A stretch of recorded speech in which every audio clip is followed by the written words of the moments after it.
National Herald case में BJP Congress में किस हद तक धुआंधार लगातार ये बयानबाजी का दौर चल रहा है ये आपने देख लिया, लेकिन तिरंगा यात्रा पर भी दोनों के बीच तनातनी कम नहीं हो रही है। राहुल गांधी ने केंद्र सरकार पर ही तिरंगा यात्रा पर नया हमला किया।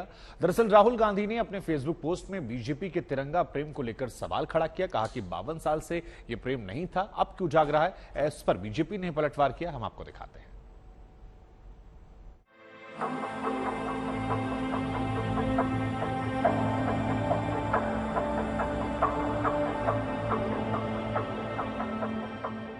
जिस तिरंगे को देख दिल में देशभक्ति का जज्बा उबाल मारने लगता है,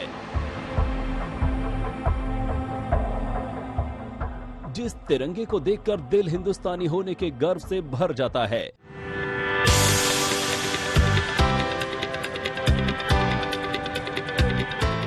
जो तिरंगा हमारे आन बान शान का प्रतीक है, जो हमारी हिंदुस्तानियत की असली पहचान है, अब उसी तिरंगे पर घमासान है। तिरंगे पर ताजा सियासी तनातनी की शुरुआत तो पहले ही हो चुकी थी, लेकिन कल जब केंद्र सरकार ने सांसदों की तिरंगा यात्रा निकाली तो तनातनी ने सारी सीमाएं तोड़ दी। तेरा तिरंगा मेरा तिरंगा वाली लड़ाई की नई सीरीज चालू हो गई। विपक्ष ने पहले तो इस तिरंगा यात्रा से दूरी बनाई और फिर कुछ मजबूरियां गिनाई। उनके जो विवेचना के ऊपर मैं छोड़ना चाहता हूं। अगर हमने इसीलिए मंच के ऊपर भी माननीय उपराष्ट्रपति को बुलाया था। उपराष्ट्रपति तो नॉन पॉलिटिकल है, तो सिर्फ उपराष्ट्रपति से हमने फ्लैग ऑफ की व्यवस्था की थी और किसी को और भारतीय मंत्री को भी हमने नहीं बुलाया था। हमने कोऑर्डिनेट किया था, सांस्कृतिक मंत्रालय उसका कार्यक्रम का आयोजक था, इसीलिए हम दो मंत्री और माननीय वेंकैया जी यही थे। तो they should understand for everything we should not do politics, that is what my appeal is. सरकारी कार्यक्रम कौन नहीं करते, लेकिन इसका मतलब ये नहीं कि जो सरकारी कार्यक्रम में पॉलिटिकल कार्यक्रम बनाया जाए उसमें भी हमें शामिल होना पड़ेगा। ये सवाल ये इसमें हम शामिल नहीं हो सकते, इसलिए कि एक सरकार के सामने रखकर साइन बोर्ड रख के ये पॉलिटिकल एक्टिविटी कर रहे हैं। ये अमृत काल में जो भारत का प्रवेश हुआ है वो अपेक्षाओं से भरा है, उम्मीदों से भरा है, संकल्पों से भरा है। प्रधानमंत्री जी ने कहा सबका साथ सबका विकास, लेकिन आने वाले 25 साल भारत सर्वोच्च स्थान हर क्षेत्र में प्राप्त करेगा अगर सबका प्रयास। ये बताइए उत्सव सिर्फ 15 तक क्यों? हर दिन जब हम आजाद हैं तब उत्सव है हिंदुस्तान। ये बात भी सही। हर हिंदुस्तानी को जश्न मनाना चाहिए। आप भारती पवार जी, उन्होंने कहा कि भाई आऊं मैं आपके बाद, ये बताइए कितने दिन तक जश्न चलेगा आजादी का? ये जश्न हम 15 अगस्त तक चलाएंगे और हर घर तिरंगा लगाना है, देश का उत्सव मनाना है। आदरणीय प्रोफाइल बदल ली आपने? प्रोफाइल सब बदलेंगे और हमारा अभिमान है तिरंगा, हमारी पहचान है तिरंगा।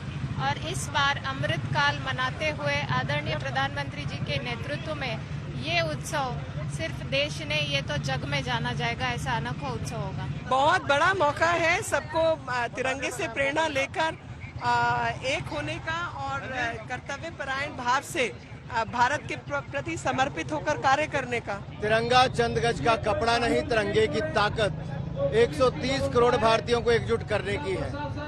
और आज आप देख सकते हैं कोई भी किसी जाति धर्म संप्रदाय से हो, सब एकजुट होकर तिरंगा यात्रा में जुटे हैं। बहुत सारे केंद्रीय मंत्री, सांसद, अलग अलग दलों के नेता वो भी इसमें जुड़े हैं।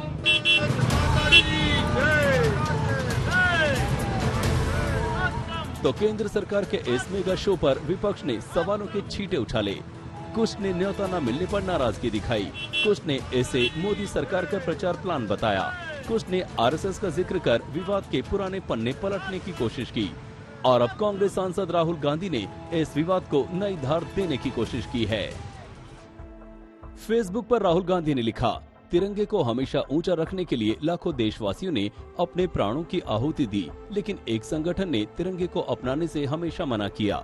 52 सालों तक नागपुर में अपने मुख्यालय में तिरंगा नहीं फहराया, लगातार तिरंगे को अपमानित किया। आज उसी संगठन से निकले हुए लोग तिरंगे का इतिहास बता रहे हैं, हर घर तिरंगा मुहिम चला रहे हैं। सिर्फ अपने प्रचार में डूबे उन लोगों से मैं फिर वही सवाल पूछ रहा हूँ। 1. 52 सालों तक आरएसएस ने अपने मुख्यालय पर तिरंगा क्यों नहीं फहराया? 2. खादी से राष्ट्रीय ध्वज बनाने वालों की आजीविका को नष्ट क्यों किया जा रहा है? 3. चीन से मशीन निर्मित पॉलिएस्टर झंडे के आयात की अनुमति क्यों दी गई? प्रधानमंत्री जी ने हर घर तिरंगा लगाने का एक आह्वान किया है। इसमें भी राजनीति करना, और वो भी इस प्रकार की छोटी राजनीति करना, ये फ्रस्ट्रेशन उचित नहीं है। मैं सिर्फ इतना ही कहना चाहूंगा कि तू इधर उधर की बात न कर, सिर्फ इतना बता, तिरंगे के प्रति सम्मान है या नहीं, तिरंगे आप लहराएंगे या नहीं। बनाने के लिए कितना पैसा लगता है? इसको बनाने के लिए और टाइम कितना लगता है?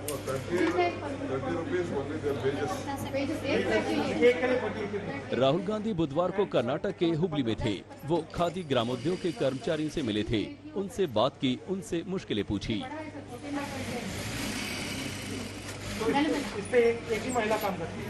हाँ, 2 जने मिलकर 2 साइड लेके सीते हैं। ये बड़ा होता है। यहाँ तक तो ठीक था, लेकिन राहुल गांधी ने सियासत की राह में इस तथ्य को भुला दिया कि फ्लैग कोड में बदलाव कर पॉलिएस्टर के झंडे की इजाजत की हरी झंडी इसीलिए दी गई कि इससे रोजगार के अवसर बढ़ेंगे। दिल्ली से आशुतोष मिश्रा, ऐश्वर्या पालीवाल, मौसमी सिंह, चित्रा त्रिपाठी के साथ आज तक ब्यूरो।